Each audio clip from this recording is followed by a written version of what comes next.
My concern is the uncertainty that comes out of it with citizen lawsuits and almost unlimited rules that the EPA can put on the farms. It makes farming very uncertain for people like myself and all of our younger generation, our 4-H kids, our FFA kids that plan on farming or being involved in agriculture.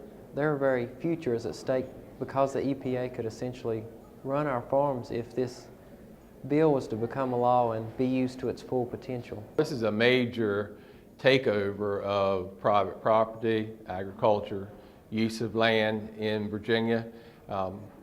Agriculture has been doing its part to help the Chesapeake Bay for 20 years.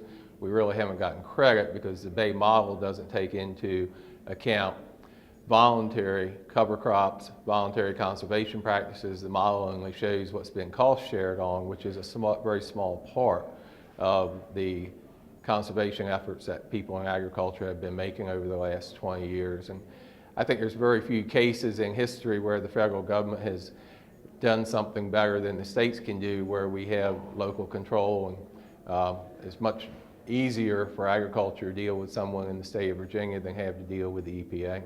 And I would like to highlight that from the Southwest, we're not even in the Chesapeake Bay watershed, but the folks down there know how devastating this is to the whole nation, and they've gave up a day to come to a bill that doesn't affect their watershed the day it's signed, but it will hurt them just as the way it will the Chesapeake Bay.